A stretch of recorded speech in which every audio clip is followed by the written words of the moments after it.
どうも皆さんこんにちは、あきらです。じゃじゃんということでね、ついに来てしまいました。はい、32インチ 6K モニターです。もうこれマジで待望の方は多かったんじゃないかなというふうに思っております。いや、今回ですね、ASUS さんのね、プロアートシリーズの、新しいモニターが出たということで、今回ありがたいことにね、ちょっとタイアップの機会をいただきましたので、このモニターが一体何なのか、で、Mac をお使いの方にはもう絶対にね、知っておくべき32インチには 6K が必要なんですよ。以前ですね、27インチには 5K が必要だよっていうようなこともね、動画でお送りしたんですけど、今回は待望の32インチで 6K モニターがついに出ましたので、僕あんまりついにって言いたくないんですけど、ついに出たので、ちょっとこれはね、絶対ね、押さえておきたいというところで、どういったモニターなのか、なぜ Mac に最適なのかっていうのを皆さんにね、ご紹介できればなと思っております。で、このね、32インチ 6K っていうのはね、Apple の純正のプロディスプレイ XDR というものがあります。はい、72万円ぐらいしますね。このね、Mac Studio もね、めちゃめちゃモリモリのね、もうM3 ウルトラが入ってるモデルなんですけど、もう本当にガチプロというか、もう業務ではね、そういったものをセットできるね、会社であったりとか、個人ももしかしたらいるかもしれないんですけれども、いや、なかなかさ、そのモニターは買えないじゃないですか。で、他社製でもね、ほぼほぼ存在しなくて、あったとしても50万円ぐらいね、超えてしまうというところなんですけど、今回 ASUS からね、非常に価格もね、他と比べたら全然買いやすいし、もう問題ないスペックでね、出たというところなので、いかにね、このモニターがね、すごくバランス取れてるかっていうのを皆さんにね、ちょっとお話しできればなと思っております。で、このモニターはですね、ASUS さんのプロアート PA32QCV というね、型番のモニターになっておりまして、6K モニターかつ、結構 Mac 向け、Mac ユーザーにすごくね、相性がいいんじゃないかなと思います。ではまずはですね、今回ね、この 6K モニターがね、なぜ必要なのかっていうところをお話ししていく前にですね、そもそもですね、Mac のディスプレイが綺麗な理由っていうところをね、ちょっと皆さんにお話しできればと思うんですね。Mac のモニターでめちゃめちゃ綺麗じゃないですか。iMac とか MacBook Pro、スタジオディスプレイ、いろんなものを取り扱ってきましたけれども、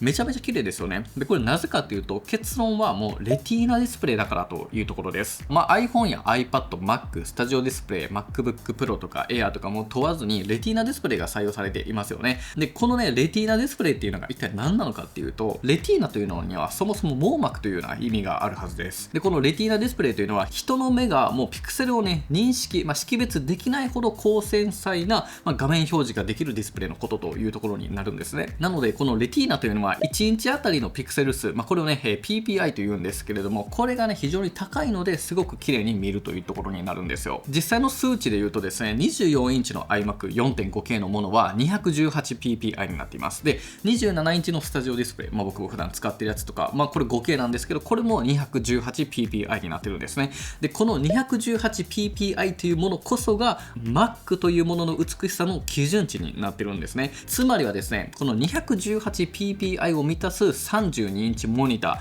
ーイコールこれが 6K、6K になるんですよ。っていうのが必要になるというのが、まずね、この Mac のレティーナディスプレイを最大限活かすところに必要な大前提な知識になってくるんですよ。はい。ここまでは間違いがないはずです。で、この PPI とこの 6K というものがなぜいいかというとですね、スケーリングに最適になってくるんですよ。これどういうことかというと、Mac のですね、ディスプレイ表示を最大解像度のまま使うとですね、UI がめちゃめちゃちっちゃくなってくるんですよね。なので、多くの人はこの解像度を下げて UI を適切な広さ、大きさにして使うことが多いんです。で、この時に整数倍で縮小できる解像度というのが理想的になってくるんですね。なので 6K であれば 3K ですね。この時にピクセルがぴったりと合うので文字がにじまずに済むとめちゃめちゃ綺麗に見えるということになります。だからね、この画面最大解像度 6K でね、全画面で使うとめちゃめちゃ UI はちっちゃい。だから半分の整数倍の 3K にしてやってあげると文字のね、にじみが少なくてぴったりとスケーリングできるのでめちゃめちゃ綺麗になると。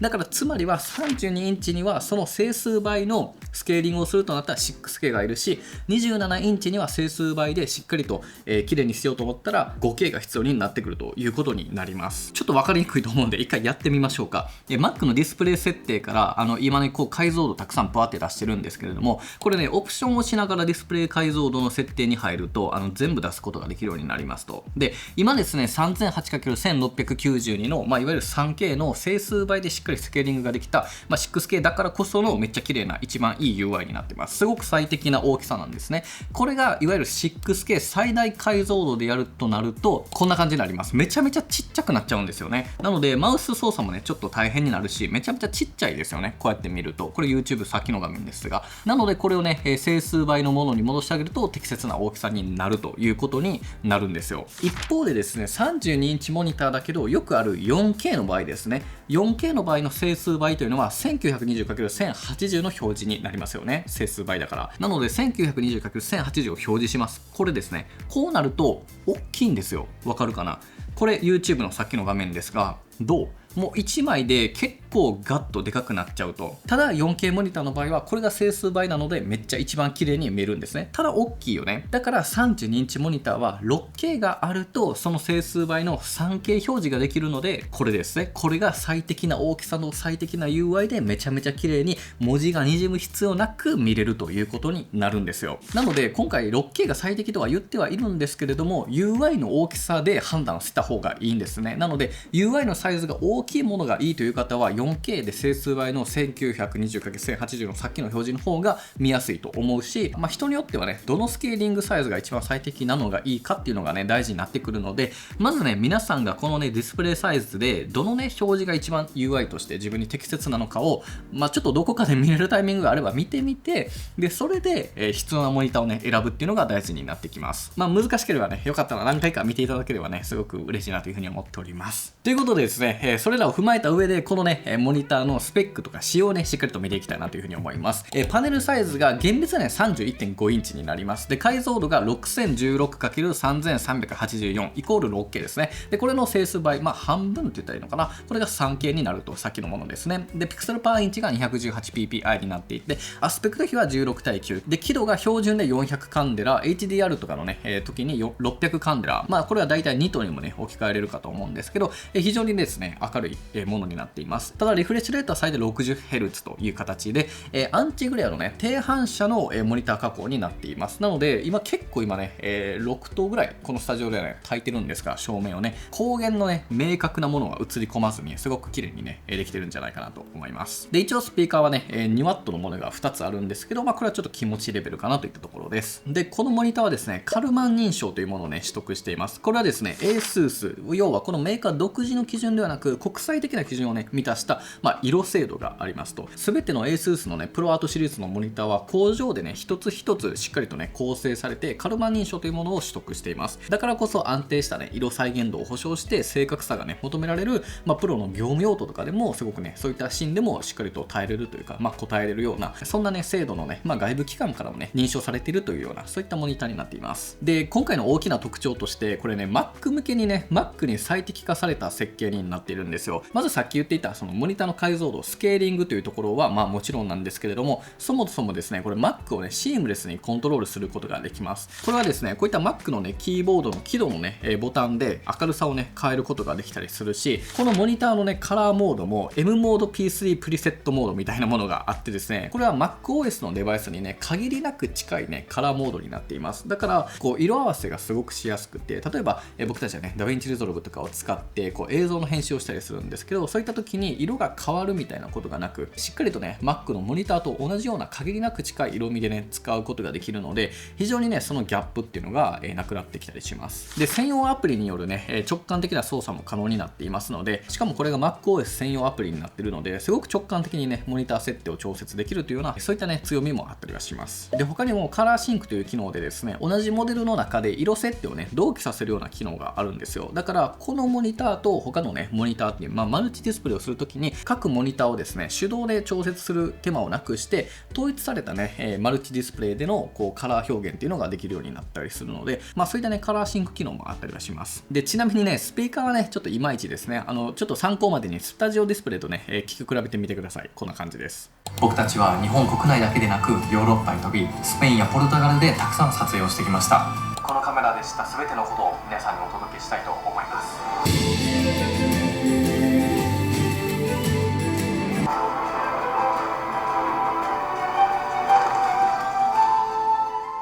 スピーカーに関しては 2W×2 なので、音が出せる、音を確認できるぐらいのね、認識がいいかなというふうに思います。Apple のスタジオディスプレイっていうのは、もうスピーカーが6個ぐらいシステムとしてめっちゃ入ってて、もうめちゃくちゃ綺麗な音なんですよね。低音もしっかり出るので、低音がね、基本的にあんまり出なかったり、出力も弱いっていうので、ちょっとこれはね、おまけ程度に考えておく必要があるかなと思います。とはいえですね、Apple のプロディスプレイ XDR、いわゆる 6K の32インチの方、スタジオディスプレイよりももう1個上のランクのものに関しては、あっちはスピーカーが入っていないので、やっぱり確認程度にあるっていうのは全然ね、ありがたいことだと思います。ではですね、気になる端子類とデザインについて見ていきたいなというふうに思います。まずデザインとしては、ベゼルがね、3辺は少なめです。上左右と、ただですね、下だけ、やっぱね、この、なんでなんこれなんでかやっぱこのロゴとボタン類がね、ちょっと下にありますので、スタイリッシュではあるんですけれども、ここは若干ね、好みが分かれるかもしれませんよね。この辺ってあんまそんな頻繁には使わないじゃないですか。なので僕は隠してもよかったかなというふうに思うんですけれども、とはいえ使いやすさで言うと見えてたらそれは使いやすいなとは思いますね。ちょっとこの辺はやっぱ好みが分かれそうですね。で、筐体としては約 9.3g でベーサマウントに対応しています。で、端子類ですね、USB-C の電力供給ができる 96W のポートが1つと、サンダーボルト4が2つあります。で、USB3.2 のタイプ A が2つありますし、これハブとして使えますね。で、USB3.2 のタイプ C も1ポート、これもハブとして使えますと。で、KVM 用のタイプ C もさらに1つ、ありますので、複数のデバイスをね、1組のキーボード、マウス、モニターで切り替えて操作ができる機能をここに割り当てるというか、ここで使うことができます。で、さらにディスプレイポートも1つあるし、HDMI もまだ1つあるし、で、もちろんイヤホンジャックも1つとあるといった形になります。で、すごく考えられるのが、背面と底面にあるんですよ。ここのね、下にも USB-C ポートがあるので、非常にね、使い勝手はめちゃめちゃいいなと思います。で、電源コードもめちゃくちゃ良くて、ケーブルのみなんですよ。アダプターがね、本体に内蔵されてるので、すっきりします。配線も。ここもね、すごくいいなと思います。で、これ使っててめっちゃ感じるんですけど、USB-C ポートめっちゃある。これマジでありがたくて、それこそさ、SSD に1個とか、外部出力もう1個に1個とか、ハードディスクとか、カードリーダーに1個とか、もう USB-C なんてもうあればあるほどめちゃくちゃ助かるわけですよね。そういった中で、この数、で、しかも HDMI とディスプレイポートがあるので、端子はね、結構もう優勝ぐらいにめちゃめちゃ豊富だなと感じました。しかも A ポートもね、2つあるから、これはね、結構めちゃくちゃ使いやすいです。で、あとはですね、このモニターね、メカニカルデザインというね、形になっておりまして、非常にね、使い勝手もいいですね。まず、チルトがね、結構できるような仕様になっていますし、首振りもね、変えることができるようになってますので、あらゆるね、業務に対応することができますね。で、高さ調節も 13cm のね、調整幅があるので、非常にね、この辺も使いやすいなと思うし、で、首振りですね、これも、プラマイ30度ぐらいでいくのかな。なので、他の人とね、画面の共有みたいなこともすごくしやすいですね。これ意外とめっちゃ大事で、僕たちね、3人並んで作業してるので、横の人に見てもらうときに結構モニターガッて見せるんですよ。そういったときにやっぱ首がどこまで触れるかって結構大事なんですよ。で、しかもやっぱりその視野角っていうものがね、モニターにはありますので、真横から見たりすると、ちょっと表示のね、感じって変わってくるんですね。なので、しっかり触れるかどうか。で、視野角も、広角のね、IPS パネルなので、複数人でね、確認しやすいっていうところでも結構ね、画面の視野っていうのは非常にね、優れてるかなと思います。で、あと、ピボット回転のところも、90度プラマイでね、使えますから、縦モニターとしても使うことができます。ただ、ここのね、やっぱ僕ずっとね、モニターの希望として僕ずっと言ってるんですけど、ここ動くのめっちゃいいんですけど、ここロックしたいんですよね。ロックっていうか、カチッとなってほしいんですよ。ここの90と、ここのもう1個90で移動した時にカチッカチッとなると、水平が取れてやりやすいなと思うので、これね、ぜひモニターのね、メーカーさん、ぜひね、こちら、設計時にね、もし可能だったらね、やってほしいところですね。という感じで、結構いいスペックじゃないですか。ただですね、実際このモニターのパフォーマンスというか、クオリティっていうのは、ちょっと他のものともね、比べてみることで分かることがあるのかなと思いますので、ちょっとですね、いろいろとね、比較をしてみたいと思います。それではまずはデザインから見ていきましょう。Apple のスタジオディスプレイと比較をすると、ベゼルの太さでは ASUS のプロアートディスプレイの方がかなり薄くなっており、32インチの大きさも相まって高い没入感を感じることができます。ただプロアートの方は画面の下側にロゴやボタン類が配置されているため、この辺りは好みが分かれるところでもあるかなと感じています。台座部分の大きさもプロアートの方が大きくなっているので、自分のデスクに合うかどうかは事前に確認するようにしましょう。続いては実際の写りについて見ていきます。スタジオディスプレイの方が画面輝度が高いため、パッと見ではスタジオディスプレイの方が明るく見えるんですが、とはいえプロアートの方も400ニットとは思えないほど画面が明るくて、十分綺麗な映像に感じられるのではないかと思います。また、プロアートも HDR モードを使えば最大600ニットに対応しているため、HDR 対応コンテンツの視聴においてはスタジオディスプレイと同じくらいの発光力があります。そしてプロアートは低反射コーティングも施されており、環境によってはプロアートのディスプレイの方が作業しやすいということがあるかもしれません。色味については若干違いが見られるのですが、 ASUS の他の製品では専用のドライバーが用意されており、今回の PA329CV についても今後追加される予定とのことなので、そちらをインストールすることで問題なく使用できるようになるかと思います。現状でも MacBook Pro とミラーリングした時はそれほど色味に違いはなく、 Mac 本来の色味が再現されていたので、 Mac Studio や Mac mini をお使いの方は購入後に専用ドライバーのインストールを忘れないようにしましょう。はい、ということでですね、このね、モニターについて、だいぶと見えてきたと思うんで、肝心な価格について見ていきましょう。ちょっとね、このね、撮影時にまだ価格をね、伝えていただいてないんですよ。ただね、大体、他のね、海外での販売価格を見ると、20万円前後ぐらいなのではないかと、僕たちは予想しています。はい。で、実際の価格はこれです。はい。どうかな？でもそんなめっちゃ高くはないんじゃないかなと思います。プロアートシリーズの他のモデルをね、知っているので、そんなぶっちゃけで高いわけではなく、もちろんね、安い値段ではないかなと思うんですけれども、スペックに対しては非常にね、納得のいく価格なのではないかなというふうに感じております。そもそもさ、この価格帯でこのスペックのね、競合モニターっていうのが多分今まだないはずなんで、まだ今のところこれがね、一人勝ちしてるような感じではあるかなというふうに思うんですけれども、皆さんはどう感じるでしょうか。この辺はね、率直な皆さんの意見をね、コメントでいただきたいなと思っております。僕自身もね、このモニターのレビューのね、依頼のお話をいただいた時に、すごくね、これは使いたいって思ったんですよ、正直なところ。6K32 インチ、いや、なかったからな、みたいな。僕もプロディスプレイ XDR ね、すごい、買いたいけど高すぎだろうと思ってた中で、お話いただいたので、ちょっとこれ返却をする必要はあるんですが、これに関してはね、非常に魅力的だと感じております。はい。ただですね、実際の使用感っていうのはまた別になってきますので、なのでここからはこのモニターの実際のね、僕が使ってみての使用感と、ちょっとした注意点とかもね、お話しできればなと思っています。まずね、一つすごく思ったのが、輝度がめちゃくちゃ良かったです。そう、明るさが意外とめっちゃ綺麗だったんですよね。400ニットって、めっちゃ高くもめっちゃ低くもないんですよね。で、400かって感じではあったんですけど、結構十分明るいです。Apple のね、ディスプレイの良さって、発光力だと思ってるんですよ。Apple のこのビカーンって感じの発光力。あれがね、結構これにもあって、Apple 感のあるね、発光力があったので、非常にね、僕、ここが好きでしたね。で、あとはね、高さですね。高さがね、めちゃめちゃ上がるので、姿勢が良くなります。なので、めっちゃね、胸を張って作業ができるというか、シンプルに頭を下げずにね、もちろん下げることもできるけど、目線を上げることができるので、姿勢が良くなりますね。ただ一方で、デスクの奥行きがね、必要だなと感じました。そもそも32インチなので結構大きいし、で、この大きいからこそ、やっぱちょっと遠めに置きたいんですよね。ただ、そうなった時にスタンドがね、小さめではあるんですけど、やっぱ言うてもね、結構なスタンドの大きさにはなるので、ちょっとね、奥行きをね、考える必要があるかなと思います。もしくはモニターアームを使うかみたいな、そういったところはちょっと工夫がね、必要かなというふうに感じました。で、あとリフレッシュレートですね。これ僕は全然いいんですけど、60Hz なんで、全然業務用途ではね、ないのかなというふうには思うので、どっちかというとクリエイティブ作業なのかなというふうには思うので、ちょっとここら辺は注意点ではあるかなというふうに思います。で、あとはね、アプリ使ってみてたんですけど、日本語がまだ多分対応してないと思うんですね。なので、若干シームレスにパッパッパってできるかというと、こっちかなみたいな感じにはなるので、この辺が若干ね、ちょっとこの辺の操作感はあれだったなというふうに感じますね。で、あと、このモニター側にもメニュー出したりできるんですけど、ちょっとその UI デザインが若干、あんま今時感がないのかなっていうのと、ちょっと、分かりにくいなっていうところが、いくつかありましたので、もうちょい表示がね、日本人のね、